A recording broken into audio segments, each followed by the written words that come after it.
네, 예, 주말 내내 영화 같은 장면들을 많이 봤습니다. 요즘은 정말 공격이라는 게 놀라운 게 그 사진 한 번씩 보셨을 거예요. 그 아파트 옆에 구멍 조그맣게 뚫려서 사령관이 자고 있는데 거기에서 내부에서 터지니까 옆집은 불이 그대로 켜져 있는 요즘 영화 같은 일들이 벌어지고 있는데 문제는 이제 이런 일이 벌어지면 또 중독이다 보니까 투자자 입장에서는 지금 제일 걱정되는 게 당연히 이제 유가가 지금 60불 아래까지 내려갔다 지금 바로 70불 넘어갔지 않습니까? 그러면 만약에 봉쇄까지 들어간다고 하면 뭐 JP모건에서 뭐 120불도 갔다 뭐 그러는데 그럼 유가 그렇게 오르면 이제 금리 인하는 이제 물 건너가는 거 아니냐 때문에 지금 걱정이 되고 있는 상황이긴 합니다. 근데 앞으로 어떻게 될지 모르겠어요. 자, 그러면 이제 그 이스라엘하고 이란의 이제 직접적인 대결에 대해서 질문을 좀 드려야 될 것 같은데 지금 이제 여기서 더 나갈까요? 평론가님 어떻게 보십니까? 이제 이란은 약간 여기서 좀 그만하고 싶다는 느낌을 좀 주는 것 같은데 더 공격 안 하면 우리도 보복 안 할게 이런 얘기가 나오는데 이렇게 되면 이제 무마가 되는 건가요? 아니면은 이란도 이제는 더 이상 물러날 데가 없어라고 나올 수 있을지 두 분 어떻게 보십니까? 평론가님 일단은 먼저. 아까 앵커님 말씀하신 것처럼 이란은 확전을 정말로 바라지 않습니다. 그렇죠. 첫 지금. 번째는 확전을 감당할 경제적 능력이 안 돼요. 네. 지금 전쟁 아니라 뭐 소규모 분쟁도 지금 소화가 안 됩니다. 지금 경제 상황에서. 두 번째는 군사적으로도 네. 예, 게임이 안 됩니다. 그렇죠. 이게 전면전이나 확전을 감당하면 패착이 있기 때문에 어려울 거예요. 그러니까 이란의 속마음은 여기서 그만하자는 거예요. 그래서 자꾸 멘트가 그만하고 싶으니까 너희도 그만해줘 이런 겁니다. 근데 문제는 이제 이스라엘인데 이스라엘은 지금 제가 볼 때 내부 정치적인 원인이 하나 있다. 뭐냐? 네타냐후가 지난주에 이제 불신임안을 상정받으면서 또 다른 이제 압도할 만한 이슈가 없으면 이제 정권이 6개월 시한부 판정을 사실상 받은 거거든요. 다음번 불신임안이 6개월이니까. 그러니까 이게 이제 돌파하려니까 외부 변수로 돌파해야 되겠다는 게 이스라엘의 강력한 동기가 하나 있고요. 이란의 핵 관련 시설 타격 내지는 영구적 제거 이거를 그럼 이스라엘만 원하고 있냐? 제가 볼 땐 그렇지 않아요. 미국도 원하고 있고 그렇죠. 이참에 서방 세계도 사실은 악동 하나가 정리해 주길 바라는 마음도 조금 있습니다. 그러다 보니까 말은 안 하지만 내가 마음대로 해도 큰일 없을 거야라는 이스라엘의 국제 정치에 대한 믿음까지 있는 거예요. 내적인 원인, 외적인 원인이 다 이스라엘이 이 과감한 행동을 하도록 좀 밀어주고 있다 이런 느낌을 좀 받습니다. 그러니까 이란은 멈추고 싶어도 이스라엘이 멈추지 않으면 이란도 대응할 수밖에 없죠. 소극적이든 뭐 범위의 차이는 있겠습니다만.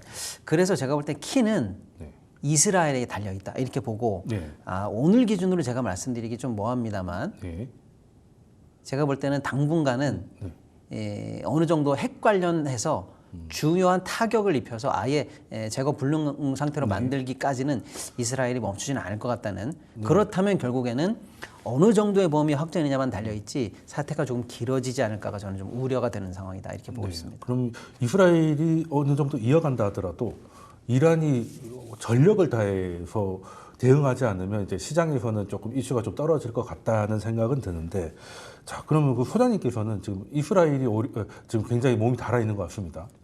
그러면 여기까지 왔는데 멈출 것 같진 않아요. 어떻게 보십니까?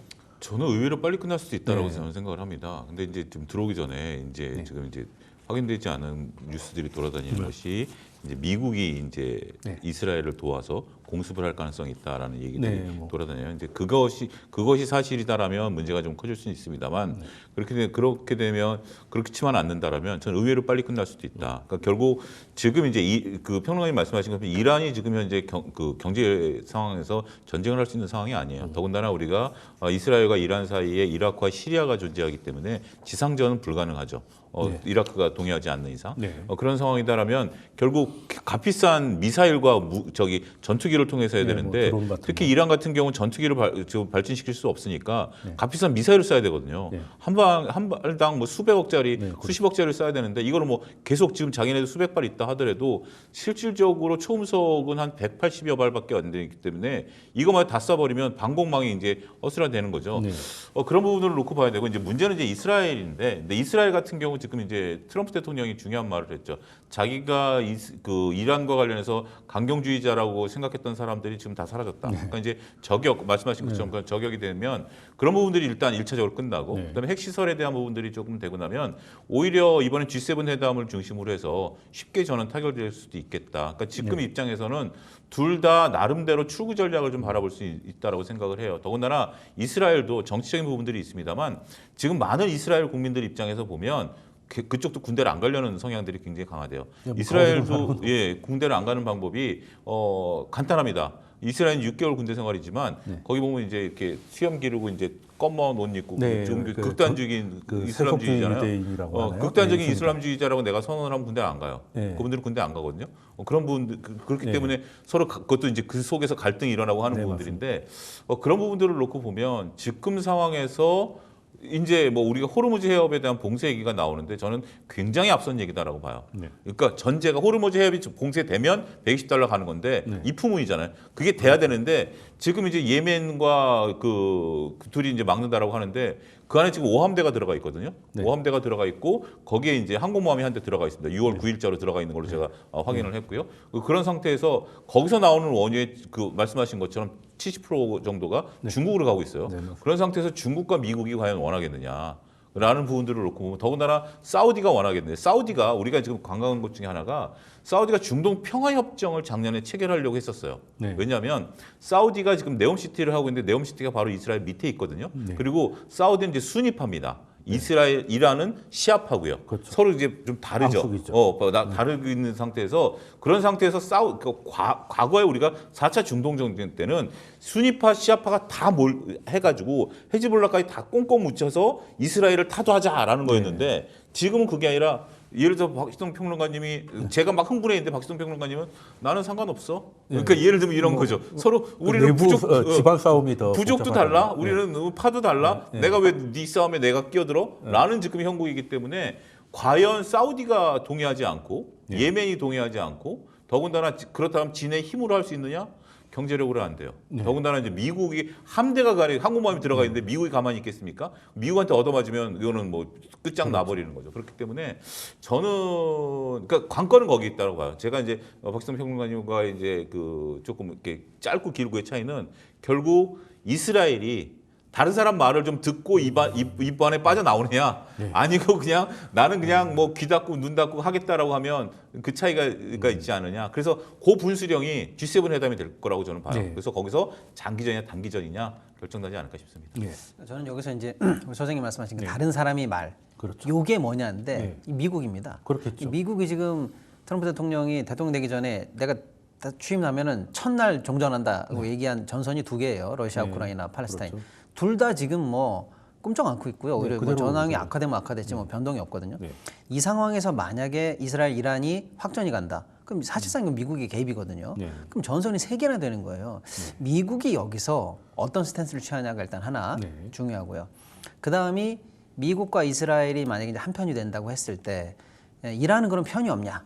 있거든요. 예를 들어서 이제 팔레스타인, 또 이란의 원유를 주로 수출하고 있는 중국, 또 나아가서 이제 중국, 러시아가 이제 사실상 최근에 이제 얼라이언스가 있기 때문에 러시아, 중국, 파키스탄, 뭐 나아가서는 뭐 북한까지도 요새 언급이 되고 있더라고요. 요 라인에서 어느 정도 적어도 자위권적으로 수행할 수 있는 정도의 미사일이라든지 요 정도가 은밀하게 공급이 되느냐. 저는 이 남의 말은 요쪽 두 세력, 미국과 요쪽 중국, 파키스탄 요쪽 라인. 여기 일단 좀 이 장기전으로 갈지 말지가 조금 또 한편 결정되지 않을까 이렇게 좀 보고 있습니다. 우리가 역사적으로 보면 러시아의 역할이 이번에 또 의외로 커질 수도 있어요. 왜냐하면 러시아가 이스라엘 지분을 갖고 있거든요. 무슨 지분이냐라고 보면 과거 이제 히틀러 시대 때 이제 그 유대인들을 핍박을 했을 때 많은 유대인들이 러시아로 넘어갔어요. 러시아로 넘어갔고 러시아 유대인들이 그 현재 지금 이스라엘 건국에 주도적인 역할을 했거든요. 그리고 굉장히 그랬고 또 소로스가 유대인이잖아요. 근데 그 러시아가 첫 번째 그 인공위성 쏠 때 자금을 또 대준 경력도 있고 그런 부분들이기 때문에 여기서 푸틴 입장이라면 평론가님 말씀하신 것처럼 푸틴 입장에서는 얻을 패가 많은 거죠. 결국 미국 말을 들어야 돼. 이스라엘이 러시아 지분이 있다 해서 결국 미국 말을 들어야 되는데 여기서 푸틴이 딜을 하겠죠. 트럼프 대통령과 이스라엘과 우크라이나 이 문제를 딜을 해버리게 되면 의외로 쉽게 끝날 수도 있는 부분들이 있는데 그렇지 않다라면 누구 말도 안 들으면 네. 이거는 정말 지금 입장에서는 저 내부적인 요인에 의해서 쉽지는 네. 않을 수도 있겠다. 지금 뭐 중동 문제 이렇게 예, 봐야죠. 지금 미국 언론에서도 이거는 돌아다니는 뭐 소문인데라고 네. 이제 질문을 많이 드리는 게 이게 하메네이도 사실은 이제 그 사과를 하려고 했는데 네. 미국이 그것까지는 일이 아직 너무 거기까지는 안 커지는 했다라고, 예. 아니라고 했다는 얘기. 근데 이런 얘기 몇 번 나오긴 작년에도 나왔었거든요. 그렇죠, 예, 그래서 참 하메네이 목숨은 한 9개다 이런 생각이 좀 들긴 하는데 이런 거 보면 이제 근데 트럼프 대통령도 오늘 새벽에 뭐라고 했냐면 난 평화를 원하지만 또 싸울 때는 싸워야 되지 않겠냐라고 해서 이스라엘 힘을 좀 많이 좀 실어줘 버렸거든요. 예, 그러면 이스라엘 여기까지 온 거 이제 손에 피 묻힌 김에 이제 끝까지 가야 되지 않을까?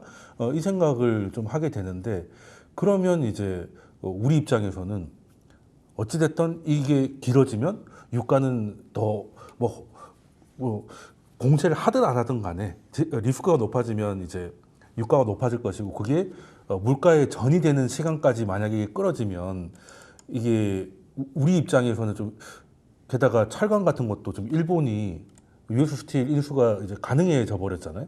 그럼 우리는 50% 관세를 맞는데 우리 철강 정유 화학에 대해서 힘들다고 여러 번 방송을 했지 않습니까?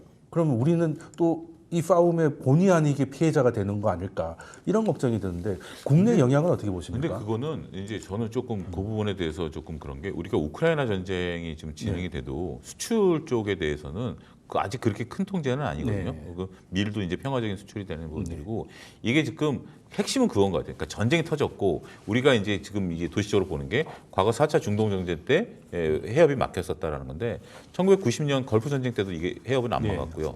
그 다음에 이제 우리가 그 이후에 몇 번의 이제 중동 분쟁에서도 이 해협은 막지는 않았어요. 그런 상태라고 본다라면 그 가능성에 따라서 얘기를 하자라면 굉장히 지금 우리나라 석유화학주들이라든지 철강, 뭐 정유주들, 그다음에 해운주들 이런 것들이 지금 꿈틀꿈틀대는 부분들 분명 존재하죠. 그런 것들을 좀 보긴 해야 되겠습니다만 그 가능성이 몇 프로냐라고 보면 저는 가능성은 제로, 제 개인적으로는 개인적인 견해로서는 제로에 가깝다라고 보는 거기 때문에 그 뒤에 일을 전개한다라는 것은 조금 조심스러울 수도 있다. 왜냐하면 이거는 지금 죽기 살자로 이란이 덤벼야 되는데 평론가님 말씀하신 것처럼 계속 발을 빼려고 하는 입장에서 여기를 만약에 봉쇄하면 이거는 뭐 정말 이스라엘이 자폭하는 거고 이란이 자폭하는 거거든요. 그런 부분들을 놓고 보면 이 문제가 지금 심리적으로 미치는 영향이 굉장히 크다. 그건 인정한다. 그런데 비스 지수가 지금 가라앉아 있고 네. 이스라엘 증시는 지금 주말에 올랐고 이런 부분들을 놓고 보면 저는 조금 아직 더군다나 이제 이란의 원유만 한때 원유가 안 나온다 하더라도 우리 세계 경제가 큰 문제가 없었거든요. 네. 그래서 더군다나 이제 이란산 원유가 좀 쏟아 나오는 상태인 부분들까지 놓고 보면 지금 이제 천연가스 굉장히 좀 제일 전 세계에서 큰 게 이제 타격을 받는다 하더라도 그 부분에 대해서는 저는 너무 기후에 가깝지 않고 제가 너무 낙관적으로 보는 건지 모르겠습니다만 조금 기후에 가깝다.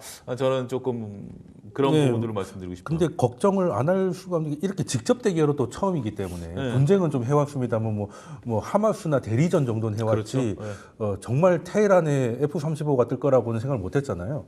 이제 그러면 평론가님께 압축해서 질문드리고 결론은 그러면 이것 때문에 뭐 봉쇄 뭐 이런 거는 뭐 힘들다 하더라도 유가는 어느 정도는 조금 돌아올 것 같고 그것 때문에 금리가 좀 이게 연준의 스탠스가 좀 바뀔 것 같은데 그것 때문에 하반기 우리 지금 분위기 좋은데 이것도 찬물되는 거 아닐까 이게 걱정이거든요. 어떻게 그게 보십니까? 사실 가장 우려되는데요. 네. 일단은 국제 유가가 불안해지는 거는 이거는 어쩔 수 없는 사실이거든요. 그럼 그 불안감이 미국 입장에서는 금리 인하의 방해 요소인 건 또 하나 확실합니다. 그러다 보면은 결국 금리 인하가 멀어진다면 네. 결국에는 미국 국채 관련해서도 또 한 번 움직이게 되고요. 그러다 보면 미국의 재정 문제까지 또 드러나게 되거든요. 이게 사실 꼬리를 문제가 생기면 이제 우리나라로 넘어올 건 우리가 걱정하는 건데 뭐 방산주가 올라가네 뭐 이런 거는 뭐 직접적으로 뭐 크게 우리가 고민할 필요는 없는 문제인데 핵심은 우리 산업에 주는 영향이 아닐까 저는 그렇게 봐요. 예를 들어서 유가가 그런 식으로 불안해지면 미국발 금융이 우리에게도 전이 되는 거 요거 하나고요. 두 번째는 산업 관련해서 예를 들어 유가가 한 10% 올라가면은요. 지금 이제 무역협회 조사에 따르면 제조업 평균 0.67 정도의 감소 효과 그리고 서비스업 0.17 전 산업 평균으로 0.38이니까 0.4 정도로 봐야 되겠죠.